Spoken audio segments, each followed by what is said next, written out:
This is how you install LUTs on the Canon R6V. In the next few minutes, I'll show you exactly how to load the LUTs onto your SD or CF card, how to install them properly, and some quirks you should be aware of when using the LUTs. So grab your Canon R6V and follow along. To install LUTs on this camera, you'll need a few things: an SD or CFexpress card, a 17 or 33 grid LUT file, you cannot use 65 grid, a computer, and of course your Canon R6V. To start, you need to load your LUTs onto your SD card or CFexpress card. Both of them work completely fine, it's just personal preference, but for the case of this video, I'll use the CFexpress card. So first you want to format the SD or CFexpress card to your camera, and then we'll take it out and plug it into our computer. And you'll want to drag your LUT files onto the root of the SD card. This just means not in any specific folder, just where all the other folders are. You can now eject the CF card, put it back in the R6V, and we'll head into the menu. So first in the menu, we want to head over to the wrench menu here, and we just want to make sure that we have our CF card selected in these play options.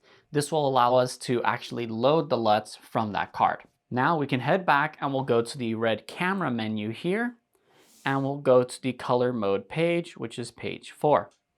Here we'll select and go over to custom picture, and we'll want to hit info to customize. Here we're going to select a certain picture profile, and you have a few options here. If you upload LUTs that convert the log footage, then you'll want to use one of the log profiles. Otherwise, if your LUT is meant to be baked on top of a BT709 image, then you'll want to use Canon 709 or BT709 standard. And of course, you can use the user settings here to make custom profiles depending on what you'd like. For now, let's start with Canon Log 2. We'll scroll down and hit Edit CP File. We'll make sure we unprotect this file.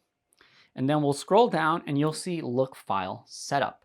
And we'll hit Register. Here, our list of LUTs will appear. And so because I'm on a log profile, I have the Rec.709 converted log with an added adjustment layer, which is Adagio, and I'll load that here. And then we want to conform to the custom picture and hit Register. Now we're not quite done. We still need to activate this LUT in the camera. And so we'll head back into the menu and we'll go up to Look File and ensure that is on. Now we'll see that the LUT profile is actually appearing on the image already, and in this case it has the Rec.709 LUT with a custom LUT on top, which I created in Premiere Pro. If you want to learn more about how to create your own custom LUTs like this, you can check out my full guide on that here. Let's head back into the menu and let me show you how you would use a different LUT on one of the Rec.709 profiles. We'll head back to color mode, we'll go to info, select a CP file. For this instance, I'll go to Canon 709. We'll hit edit, we'll make sure this is unprotected, and we'll go to Look File Setup, and this one, I'll register, let's try Stranger Things. We'll conform this to the file here. Go back, ensure that this is on, and now when we head back into our live view, and as you can see, it is a little bit intense. I don't really like the look of this, and that is why I like creating my custom LUTs, because when you upload a LUT to the camera, it keeps its intensity at its max, which in most cases is not how I like to use it.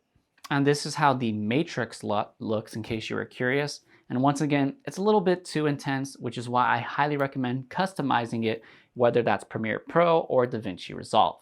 So here are a few things you need to know about using these LUTs on the Canon R6V. When you enable LUTs in your custom picture profile, that is going to be baked into your final video. So there is no way to actually record, like say, a log image with the LUT preview on top and not have it baked in. The only time the LUT is not baked into your footage is if you're shooting in RAW. So you can actually have the LUT display on your LCD, but when you go to edit on your computer, you still have the RAW image file. The LUT will also apply to your proxy files if you do proxy recording. And this is true even if you're recording RAW to your main card and then a proxy to the SD card. The proxy will have the LUT applied, but the RAW footage will not. So that is how you install LUTs on the Canon R6V. If you have any questions or if I didn't explain something very well, you can leave them in the comment section below and I'll do my very best to help you. If you want to learn more about how to take full advantage of the Canon R6V's video capabilities, you can check out my full guide on it here.